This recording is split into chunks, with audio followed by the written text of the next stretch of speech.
नमस्कार, मैं हूँ आशीष, आप देख रहे हैं दैनिक भास्कर ऐप। पाताल लोक 2 बहुत टाइम से आप लोग बेसब्री से इसका इंतज़ार कर रहे थे और ट्रेलर अभी-अभी देखा है और एक डायलॉग जो मेरे मन में बस गया है वो ये कि हाथीराम चौधरी जी बोलते हैं, हम पाताल लोक के परमानेंट निवासी हैं। लेकिन मैं जो लोग यहाँ पर बैठे हैं उनके लिए कहना चाहूँगा कि अपने काम, अपने टैलेंट के दम पर वो हमारे जनता के दिलों के परमानेंट निवासी बन चुके हैं। और अब मेरे साथ क्रिएटर सुदीप शर्मा जी हैं, तिलोत्तमा सोम जी हैं और जयदीप अहलावत जी। इन तीनों का पहले तो स्वागत करूँगा मैं। कैसे हैं आप तीनों? शुक्रिया। थैंक यू बढ़िया बढ़िया। बहुत बढ़िया। कमाल का ट्रेलर है और मैं पहले तो आपकी तारीफ़ करना चाहूँगा कि समाज के जो मुद्दे हैं, जिनके बारे में हम शायद जानते हैं, नहीं भी जानते हैं, दबे ज़बान से बात करते हैं, उन सबको बहुत ही खूबसूरती से जिस तरीके से आप पिरोते हैं, उसके लिए पहले तो आपकी तारीफ़ होनी चाहिए। शुक्रिया। और ये जो बेहतरीन सितारे हम लोग के साथ में इस समय दिख रहे हैं, वो उसको जिस तरीके से पर्दे पर उभारते हैं, उसमें कहीं न कहीं आपकी राइटिंग का और आपके निर्देशकों का भी उनका भी बहुत बड़ा योगदान है। पहले आपसे पूछना चाहूँगा, आज जब ये ट्रेलर आया है और जिस तरीके से पहली प्रतिक्रिया मैं आपको दे रहा हूँ, आप इस समय क्या फ़ील कर रहे हैं? बहुत थोड़ा डिसोरिएंटिंग सा है, अगर मैं ऑनेस्टली आपसे कहूँ तो, क्योंकि इसको बनाने में बहुत वक़्त लगा और बहुत हम सबके दिलों के बहुत पास है ये शो। बहुत जान लगाई है सबने इसमें। अ, अब जब फाइनली ये रिलीज़ हो रहा है, रिलीज़ के इतना करीब है और लोगों के रिएक्शंस, चाहे वो ट्रेलर को लेके हों, टीज़र को लेके हों, वो आने लग गए हैं। तो है बहुत ही एक सैटिस्फाइंग सी एक वो फीलिंग तो है ही, बट ऑल्सो एक हल्का-सा जो एक हमेशा होता है, हल्का-सा एक हल्की सी एंग्ज़ायटी भी होती है कि हमें तो अच्छा लग रहा था। हाँ, हम खुद ही में इतना खुश हो रहे थे या सच में कुछ अच्छा बनाया है कि नहीं हमने, वो पता चलेगा।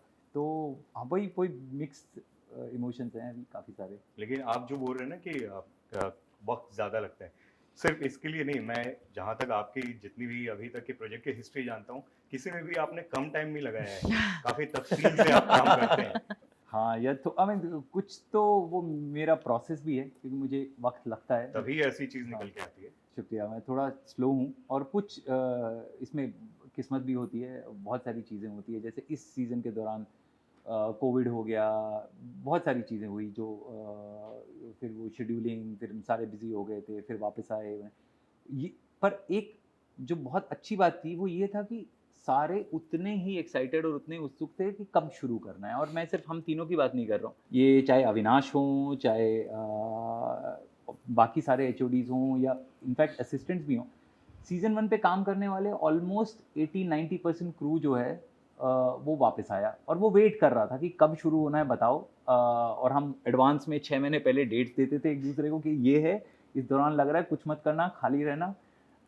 तो एक आई थिंक वो सभी का वो एक एफर्ट होता है और वो जब उतना एफर्ट पूरी टीम अपने दिल से डालती है तो उसका नतीजा फिर कुछ होपफुली अच्छा ही निकलता है। ये जो आप बोल रहे हैं ना कि सिर्फ टीम वो कर रही थी, मैं इसे थोड़ा इधर रखता हूँ क्योंकि दर्शक भी उसका बेसब्री से इंतज़ार करते हैं। जयदीप भाई, पिछली बार जब आपसे बात हुई थी पाताल लोक के समय, तब आपने बताया था कि राइटिंग इतनी खूबसूरत थी, डायरेक्शन हर चीज़ और आपने उसको इतना आत्मसात कर लिया था स्क्रिप्ट को कि सेट पर जाने के बाद में बहुत कुछ इम्प्रोवाइज़ेशन के लिए या वो जो एक प्ले अराउंड करने के लिए जगह नहीं रह जाती।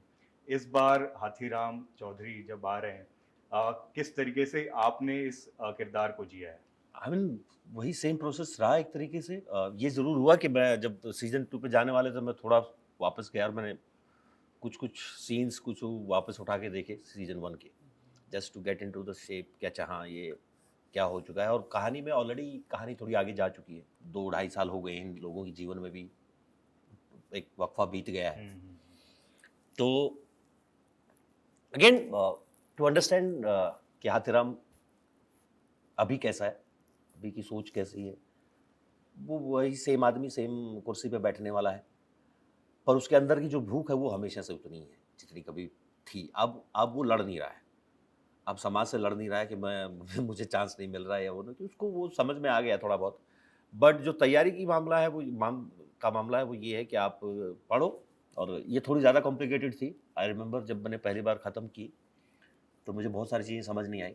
समझ इन द सेंस क्योंकि वो प्लॉट इतना इतना कॉम्प्लिकेटेड है, आपको नोट डाउन करना पड़ेगा कि ये किरदार यहाँ से वहाँ कैसे पहुँचे, तो पहली पहली reading was like 80%, 70% is like लगा कि हाँ ये यहाँ तक समझ में आया, लेकिन बाकी 30-20% क्या हुआ, थोड़ा दोबारा पढ़ना पड़ेगा। तो और ज़्यादा उसके ऊपर उस तरह से पढ़ाई ज़्यादा करनी पड़ी।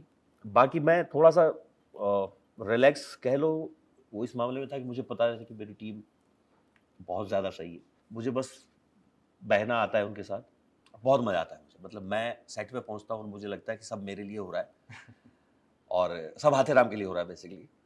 और फिर इतने इतने अच्छे को एक्टर मिलते हैं आपको, साथ हैं, आपका टीम इतनी प्यारी है। और ना सिर्फ ऑन सेट की बात नहीं है, मैं जैसे सूर्य भाई कह रहे थे कि कुछ रिश्ता बन गया है हमारा जीवन में, वो बहुत हेल्प करता है। वो ट्रस्ट जो बिल्ड होता है आपका एक दूसरे के ऊपर। मैं नहीं गया कभी मॉनिटर पे, सीजन 1 में तो शायद एक आध बार, कभी सीजन 2 तो मुझे याद ही नहीं मैंने कभी एक फ्रेम भी देखा हो जाके, क्योंकि मुझे ये 100% पता था कि कुछ नहीं गलत होने देंगे। वो शेप की आप बात कर रहे थे, पिछली बार मुझे मालूम है थोड़ा हाँ। रिसर्च में कि 25 किलो के आसपास आपने गेन किया था। जी, अभी 23। हाँ, अब महाराज के समय पूरा एकदम आई नो। ट्रांसफॉर्मेशन अलग था। फिर से सुदीप भाई के चेहरे पे देखने से पता चलता है मुझे। मैं कुछ ये जब दोबारा शुरू करने वाला था, I was very lean.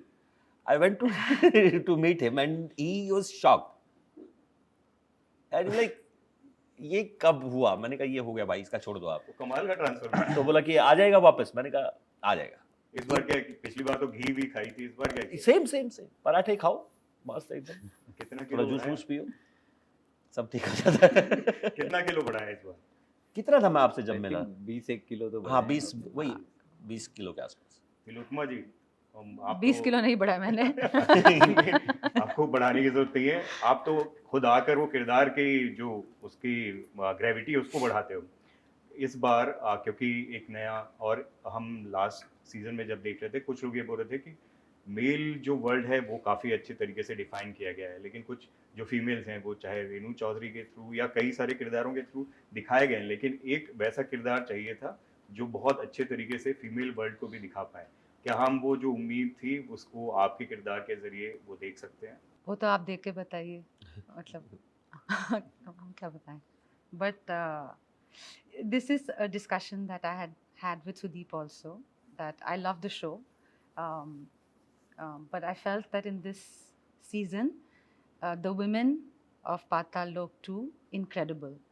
There's a character Asenla, then there's Rose. Like each woman that has been written in season 2 is not a caricature, is in fact the kind of woman that we know exist, but makers shy away from showing such women, so I loved to read a script where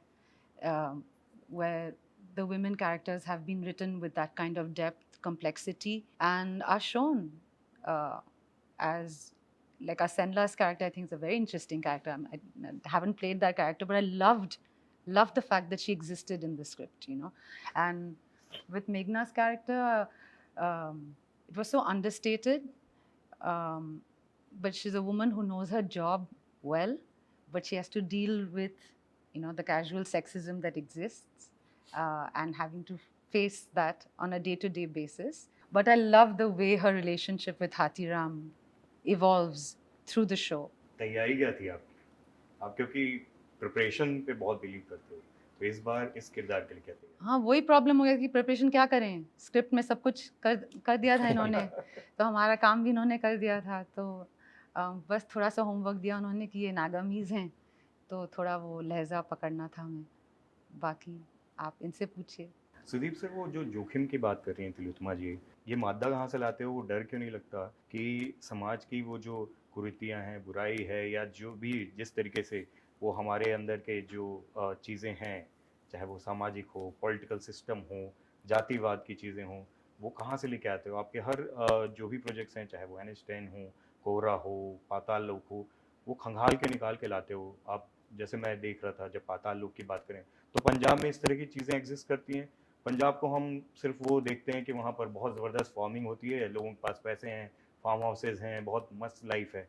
ये जो छोटी छोटी चीज़ें आप निकाल के लाते हो, चाहे वो उत्तर प्रदेश, क्योंकि हम हिंदी हार्टलैंड के बारे में तो जानते हैं, कास्टिज्म और बाकी चीज़ों के, नॉर्थ ईस्ट के बारे में या वैसी जगह के बारे में जहाँ इन सब चीज़ों के बारे में लोगों को उतना पता नहीं है, हिंदी हार्टलैंड के लोगों को, वो आप लेके आते हो और वो डरते नहीं हो, चाहे वो वायलेंस की चीज़ें दिखानी हो, चाहे इस तरह की चीज़ें। ये कहाँ से मानता लेके आते आई थिंक डर आपको तब होगा जब आपको कहीं अंदर कहीं ये लगे कि आप कुछ गलत कर रहे हो। वो मुझे फीलिंग कभी नहीं आती, क्योंकि मेरा पहला कारण किसी कहानी को एक जगह सेट करना, एक सेटिंग में सेट करना, वो प्यार से आता है। वो उस जगह के प्यार से आता है, उन लोगों के प्यार से आता है। पर प्यार का मतलब ये नहीं है कि हम उन चीज़ों को इग्नोर करें जो शायद ना होनी चाहिए, या वो चीज़ें जो शायद हमारा ही एक डार्कर शेड है और हम उसको एक्नॉलेज ना करें। बिकॉज अगर आप वो ना करो तो वो चीज़ें परपिट्रेट होगी। अगर आप उन पे डार्कनेस पे अगर आप टॉर्च ऑन कर दो, लाइट ऑन कर दो, तो डार्कनेस चला जाता है। तो ये कहानियाँ कहने का मेरा मकसद सिर्फ यही है। हम बाकी चीज़ों की तो बात करते ही हैं, बट क्या हम इस बारे में भी बात करते हैं? और ये फैमिलीज़ में भी होता है, राइट? अगर आप ऐसा नहीं है कि आपका अपना परिवार हो, उस परिवार के लोग हों, तो वो उनमें सिर्फ अच्छाइयाँ ही हों। इसका मतलब ये नहीं है कि आप उनसे नफ़रत करते हैं। इनका मतलब ये नहीं है कि आप कुछ बुरा उनके बारे में बोल रहे हैं। आप सिर्फ ये बोल रहे हैं कि क्या हम अपनी उन चीज़ों को देख सकते हैं जिनको हम शायद नज़रअंदाज कर रहे हैं, उस वजह से वो बढ़ती जा रही हैं, परपिट्रेट हो रही हैं। तो डर का तो सवाल ही नहीं होता, क्योंकि ये it's coming from a good place. Jaideep भाई, पहले सीजन से सेकंड सीजन तक रियल लाइफ में और पर्दे पर दोनों चीज़ों में क्या क्या बदलाव आए? रियल लाइफ में तो यही है कि बहुत बहुत सारा काम किया इन सालों में। सीजन 1 के रिलीज़ के बाद कोई छुट्टी नहीं ली है मैंने अभी तक, 4 साल हो गए। और थैंक गॉड कि बहुत अच्छी अच्छी कहानियाँ आई, बहुत अच्छे किरदार करने को मिले, अच्छे लोगों के साथ काम करने का मौका मिला। और इंतज़ार है कुछ अच्छी अच्छी चीज़ों का। और बात जहाँ तक पाताल लोक की है, तो वो आप देखेंगे कि क्या क्या बदलाव हाथेराम में दिखाई दिए। मतलब वैसे कहूँ तो थोड़ी सी कॉन्शियस कोशिश थी कि बेसिक्स वही होते हुए भी हाथेराम के कुछ थोड़ा सा बदलाव दिखाई दे उसमें, क्योंकि समय बीत गया है। आई एम श्योर उसकी एंग्जाइटी थोड़ी कम हो गई है बाकी चीज़ों को लेके, लाइफ को लेके। अपॉर्चुनिटी ना मिलने की जो एंग्जाइटी है वो कम हो गई है, बट वो बहुत ही सतही तौर पे दिखाई ना दे, क्या ऑन द फेस दिखाई ना दे, वो कहीं गहरे में है। अब वो ठहराव थोड़ा और ज़्यादा हो गया है, समझौता नहीं बट चीज़ों के साथ एक्सेप्टेंस ज़्यादा हो गई है हालात को लेके। पर कोर में वो आदमी वही है। जिस दिन कुछ वैसा होगा जैसा पाताल लोक के टाइम पे हो गया था सीजन 1 में, जिस दिन यहाँ होगा वो सेम उसी रूप में वापस आएगा। पर मैं वही कह रहा हूँ, वो बदलाव बहुत छोटे छोटे हैं। आई होप कि वो नोटिस हो, क्योंकि जनरली बहुत छोटी चीज़ें हैं। ये जब आप आंसर दे रहे हो तो मुझे ना पैरेलल्स ड्रॉ कर पा रहा हूँ मैं हाथीराम और जयदीप भाई में।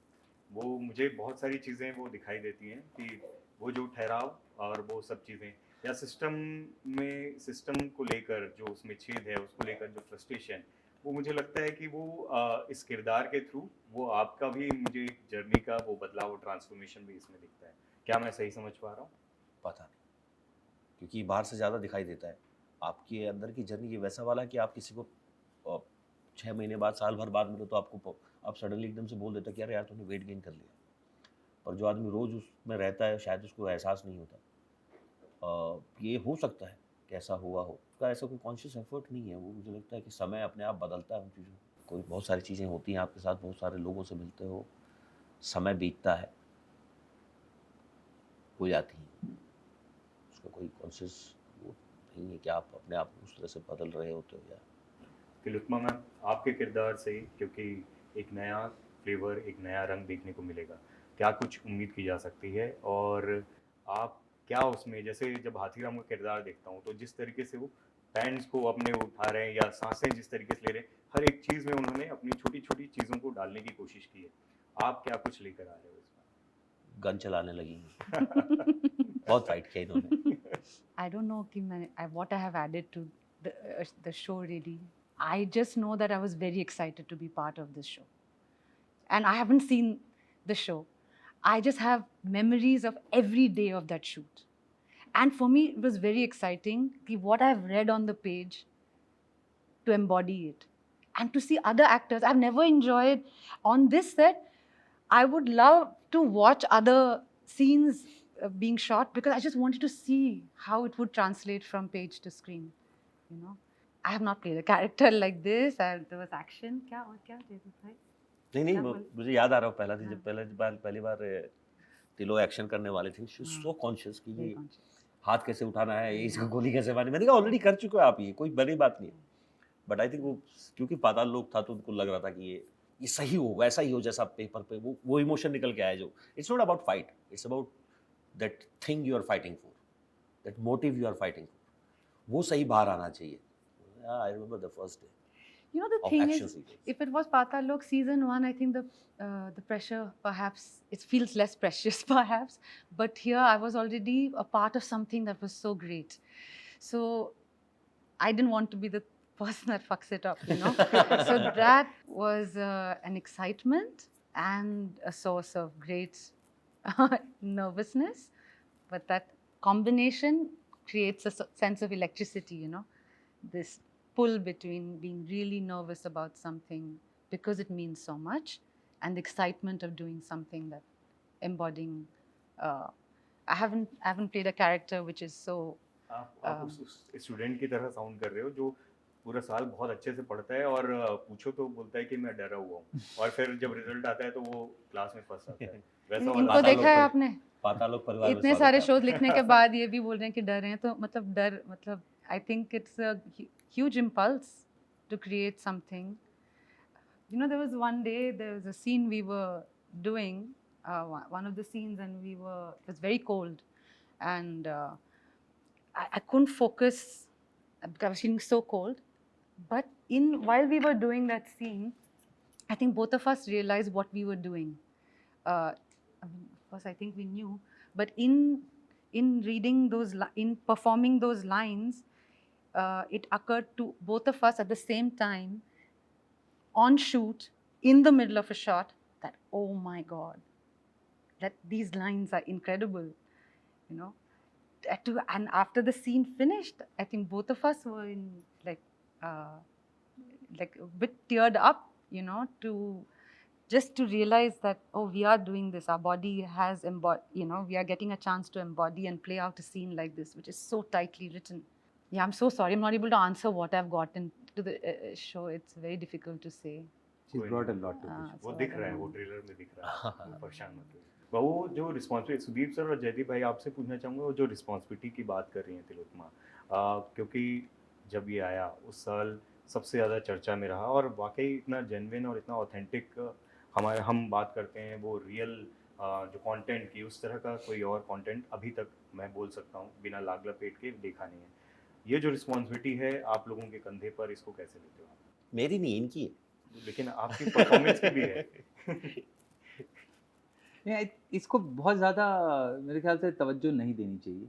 मुझे ऐसा लगता है कि ये कहीं ना कहीं हम अपने आप को ही बहुत ज़्यादा इंपॉर्टेंस दे देते हैं कि अरे मैंने इतना अच्छा काम किया था पिछली बार, या लोगों ने ये कहा था अब की बार कुछ और ना कह अवार्ड्स दें। इतने मिले थे आप आई थिंक उन चीज़ों में पढ़ना ही नहीं चाहिए। वो उस मामले में कहीं ना कहीं मैं हाथीराम की फिलॉसफी से बहुत ज़्यादा अग्री करता हूँ। जो हाथीराम की पर्सनल, इसलिए मुझे वो कैरेक्टर बहुत क्लोज टू द हार्ट लगता है। वो शायद कहीं ना कहीं एट वन लेवल वो मेरा रोल मॉडल भी है हाथीराम, की दुनिया को ब्लॉकआउट करके या जो सारा शोर होता है हमारी ज़िंदगियों में उसको ब्लॉकआउट करके आप सिर्फ अपने काम पे फोकस करते रहो कि भाई मेरा ये काम है, मैं एक पुलिस इंस्पेक्टर हूँ और मेरा काम है ये ड्यूटी पे जाना और जो केस मिला है इसको मैं इसकी तह तक पहुँचना। तो मैं ऐसे ही देखता हूँ कि मैं या अगर राइटर हूँ, क्रिएटर हूँ या कुछ बना रहा हूँ तो मेरी रिस्पॉन्सिबिलिटी सिर्फ ये है कि मैं अपना काम करता रहूँ उस घोड़े की तरह जिसके ये ब्लिंकर्स बांध दिए जाते हैं और इधर उधर ना देखो, बिकॉज इधर उधर देखोगे तो एक्सीडेंट हो जाएगा। आप अपने काम पे फोकस करो। तो वो रिस्पॉन्सिबिलिटी है ऑब्वियसली, बट वो हर काम के लिए, ऐसा नहीं है कि वो आपने ये शो दूसरी बार बना रहे हो। मुझे लगता है अगर कोई बहुत बेसिक काम भी होता है, अगर आप उसको उस दिल से करें और नॉइज़ को ब्लॉकआउट करके करें तो वो सेम शिद्दत होनी चाहिए कि आप घास भी काट रहे हो तो आप उस शिद्दत से काट रहे हो कि हाँ मैं ये काम जितनी अपना बेस्ट एफर्ट है उससे मैं कर सकता हूँ। जयदीप भाई सेम है भाई, जेन्युइनली बता रहा हूँ। मैं पहले भी थोड़ा हमेशा से रहा हूँ ऐसा कि मुझे ना मैं जल्दी भूल जाता हूँ चीज़ें। कुछ अच्छी चीज़ें याद रह जाती हैं, बुरी तो बहुत जल्दी भूलता हूँ, चाहे वो इंसान हो, चाहे सिचुएशंस हो। मुझे लगता है कि वो आपको बहुत डिस्ट्रैक्ट करते हैं और फिर आप अपने आप को बहुत सीरियसली लेते हो। अभी कभी मैं जब होता जब जब पाताल लोक रिलीज़ हो रहा था और हम कुछ प्रमोशंस के लिए शूट करने वाले थे, हमारे इंटरव्यूज़ और वो जो हम करते हैं एक्स-रे के लिए, मुझे चीज़ें याद ही नहीं आ रही थी। ऐसा लग रहा था कि एक जीवन जिया था आपने, छोड़ दिया, आप आगे बढ़ गए, पर कुछ जब आप कोई बात करता है, कोई बात ज़िक्र छेड़ देगा, अच्छा उस सीन में क्या देन ओह! अच्छा हाँ, कुछ किया था हमने उसमें ऐसा। तो मुझे लगता है कि वो ज़िम्मेदारी जो है वो बिल्कुल जैसे सुधीर भाई ने बोला कि वो ज़िम्मेदारी है, पर वो फिर हर एक चीज़ के साथ है। वो आपके जीवन का हिस्सा हो चुकी होती है मोस्ट ऑफ द टाइम, और आप ना अपने आप को बहुत सीरियसली लेते हो। क्योंकि मैंने जैसे कहा कि जब बहुत अच्छा काम होगा ना, आपको शायद पता ही नहीं होगा कि वो हुआ कैसे। आप बस उसका हिस्सा थे, उस जर्नी का, और उस टाइम पे जो कुछ घट रहा था आपके साथ, वो इतना ऑर्गेनिक था कि आपको उसकी ज़्यादातर यादें नहीं हैं। ये मेरा मानना है, मुझे ऐसा लगता है, ये मेरे साथ होता है। पर आपको उस वक़्त जब आप वहाँ थे, आप उस हर मोमेंट में थे, आप हर चीज़ को इतना शिद्दत से देख रहे होते हो। मैं बता रहा हूँ, मैं बच्चे की तरह हो जाता हूँ जब मैं इनकी लिखी लाइनें पढ़ता हूँ। मैं सिर्फ़ इसकी नहीं, मैंने कोहरा भी देखा है, एर्नेस्ट का भी हिस्सा कभी होने वाला था, मैं नहीं हो पाया। बट मैं स्पेशली अगर पाताल लोक बोलूँ ना, मैं है ना बस वेट करता हूँ कि वो लाइनें जो मेरी होती, मैं बाकियों को तो है ही है। मैं जब हाथीराम पढ़ता हूँ ना, मुझे ऐसा लगता है कि यार इससे सहज, इससे सुंदर, इससे भावुक, इससे एरोगेंट जो भी नौरस हो सकते हैं, शायद उससे ज़्यादा ही होंगे। मैं बच्चे की तरह खुश होता रहता हूँ कि ये कल मुझे बोलने को मिलेंगे, और क्या मेरी रिस्पॉन्सिबिलिटी वहाँ तक है, क्या वो शब्दों का जो मतलब है, क्या वो ट्रांसफ़र हो पाएगा? क्या उसके जहाँ शब्द नहीं है, लेकिन वहाँ भाव है, क्या वो ट्रांसफ़र हो पाएगा मेरे चेहरे से, मेरे शरीर से, मेरे भाव भंगिमाओं से? क्या मैं वो कह पाऊँगा जो ये पेपर पे लिखा हुआ है, या जो नहीं भी लिखा हुआ है, जो अज्ञात है लेकिन वो है वहाँ, जो पढ़ते वक़्त महसूस हो रहा होता है आपको? क्या मैं वो पहुँचा पाऊँगा? और मैं उसको लेके इतना एक्साइटेड होता हूँ कि जब वो खत्म होता है ना, मुझे ऐसा लगता है कि मेरे सर से बोझ उतर गया है। और एक बार मैं देखता हूँ इनकी तरफ, इनके चेहरे की तरफ, अविनाश बैठा होता है, आई कुड रिलेट के 2 सेकंड में कि ये गया है कि नहीं गया है सही। तो ये और अविनाश तो बिल्कुल साइलेंट वो है ना, ये ज़्यादा हाँ। रिएक्शन नहीं देते, हाँ, बहुत-बहुत। ऐसे-ऐसे और करके ये निकल जाते हैं। वही जो जैसे बताया ना कि कुछ 80% 90% क्रू सेम था, एचओडीज़ सेम थे, बहुत सारे लोग सेम थे। लेकिन जो नए लोग आए थे ना, उनके लिए एक्सपीरियंस थोड़ा अजीब था। वो ऐसे हो जाते थे कि ये क्या चल रहा है? ये लोग आपस में एक-दूसरे को देखते हैं और फिर कोई कुछ नहीं बोलता है और आगे बढ़ लेते हैं। साइन लैंग्वेज में सब। क्योंकि मुझे लगता है, मैं वही कह रहा हूँ, ये सिर्फ़ पाताल लोक नहीं, मुझे लगता है कि ये उसके साथ-साथ जो बाकी जीवन है ना, उसमें भी कुछ ऐसा घटित हुआ, सब एक-दूसरे के साथ रहे। उस सेट पे जो वक़्त बिताया जाता है, उसका उसका इफ़ेक्ट बाहरी जीवन पे भी पड़ा, और बाहरी जीवन में जो घटित हुआ, उसका इफ़ेक्ट सेट फिर पे। वापस सेट पे पड़ता है। वो दर्शकों की भारी डिमांड पे व्हाट्सएप का आपका ज्ञान आने वाला है कि नहीं? नहीं, वो बताया ना, जो अच्छा था वो चला गया है, दोबारा नहीं किया जाएगा। जो हो चुका है ना अच्छा, आएगा वो कहीं-कहीं बीच में, पर कुछ नया आएगा। परमानेंट निवासी है ना पाताल लोक के, तो कुछ न कुछ आता रहेगा नया उसके। आता रहेगा। आपसे, क्योंकि तिलोत्तमा जी ने अपने खूबसूरत पल को बताया सेट पर क्या था, आपके लिए क्या था? दूसरा, सुदीप सर, नॉर्थ ईस्ट को जिस तरीके से आपने पिरोया है, उसके अलावा और क्या कुछ देखने को मिलेगा यहाँ पर? और क्या मणिपुर जैसी चीज़ें भी आगे हम देख पाएँगे? ये ज़िम्मेदारी वाली बात बोल दी आपने। नहीं, आगे का तो देखिए पता नहीं, अब क्या आपको उस जिस मूड पे होते हो आप ज़िंदगी को, उसमें आपको क्या एक्साइट करता है, आप क्या कहानी कहना चाहते हो। बट नॉर्थ ईस्ट की अगर मैं स्पेसिफिकली बात करूँ इस बार ले जाने का, तो मकसद सिर्फ इतना था कि मैं पला बढ़ा नॉर्थ ईस्ट में। मैं असम में पला बढ़ा, जानता हूँ। और नागालैंड से मेरे दोस्त थे, नागालैंड में फैमिली लिंक्स थे, ट्रैवल भी किया है, एक अवेयरनेस थी उस जगह की। और नॉर्थ ईस्ट से एक बहुत ही एक करीबी रिश्ता मेरा रहा है। मेरी फैमिली अभी भी वहाँ है, एक्सटेंडेड फैमिली अभी भी वहाँ है। कहीं ना कहीं वो अपने चाइल्डहुड, अपने बचपन को एक अपने अंदर के राइटर की नज़रों से देखने का मन था, और सिर्फ यही कारण था नॉर्थ ईस्ट ये सीज़न सेट करने का, क्योंकि अगर आप सीज़न 1 देखें तो बहुत हिंदी हार्टलैंड में सेट था या पंजाब में थोड़ा बहुत था। वहाँ से पाताल लोक को नॉर्थ ईस्ट ले जाना बहुत बड़ा डिसीजन था और सबको बड़ा शॉक भी लगा था कि अरे ये कहाँ से हो गया, ये क्या हो गया। बट मेरा मकसद यही था कि शो तो ठीक है, पर कहीं ना कहीं मेरी अपनी भी एक जर्नी है, एक इंसान मेरी भी जर्नी है जो मैंने जी है। क्या मैं उसको फिर से देख सकता हूँ, क्या मैं उसको इनकॉर्पोरेट कर सकता हूँ अपने काम में। तो उस प्यार से आया है नॉर्थ ईस्ट, नागालैंड उस प्यार से आया है। मतलब यही आशा कर सकते हैं इस मोमेंट पे कि हमने शायद होपफुली उसको अच्छी तरह से निभाया होगा, क्योंकि नहीं तो मेरा बचपन ही मुझे बहुत कोसेगा अगर उसको ठीक से वो और नहीं आप ही किया। से ये उम्मीद है कि मणिपुर तक भी वो जर्नी आगे बढ़े। हम देखते उम्मीद हैं। कर सकते हैं। पता नहीं सब भविष्य मतलब- गर्म है। हाँ वो मैं आगे क्या करूँगा इस बारे में मैं कभी पहले सोचता नहीं हूँ, बिकॉज आप अपनी जर्नी में आप उस समय आपको क्या फील हो रहा होता है, आप क्या कहानी कहना चाहते हो, क्या आपको एक्साइट कर रहा है, आप उस तरफ फिर ज़िंदगी आपको वहाँ वहाँ ले जाती है। तो देखते हैं। जयदीप भाई, वो जो खूबसूरत मूवमेंट है सेट से आपका। बहुत सारे भाई, मैं बता रहा हूँ, मैं हर दिन बच्चे की तरह खुश होता हूँ। सुबह उठता हूँ, पहुँचता हूँ और जो हो रहा होता है वो उसका हिस्सा बनने की कोशिश करता हूँ, चाहे फिर वो मेरा सीन हो या नहीं हो। बहुत सारे दिन हैं, मतलब नागालैंड में ऐसे ऐसे सीन शूट किए हमने जो कभी सोचा नहीं था कि इतनी मुझे ठंड नहीं लग रही थी, बाकी लोग बहुत ठंड में थे और मुझे बहुत मज़ा आ रहा था क्योंकि मुझे बहुत पसंद है वो लोकेशंस, वो सीक्वेंसेस। और अगर मैं एक पर्टिकुलर एक वो कहूँ तो एक हमने एक फाइट सीक्वेंस था हमारा जो करीबन करीबन 4-5 दिन शूट किया हमने पूरा सीक्वेंस। बहुत टायरिंग था, बहुत चोटें लगी, सर फूटे, घुटने टूटे, पर वो 5 दिन कभी नहीं भूलूंगा मैं। वो एक हिस्सा है, बस एक छोटा हिस्सा बता रहा हूँ। तो ऐसे बहुत सारे मोमेंट है उस जर्नी के जो वो साथ रहते हैं आपके, उसका हमेशा से उनसे जो आप सीखते हो वो तो खैर अलग ही बात है, कहीं और जाके रिफ्लेक्ट हो रहे होते हैं।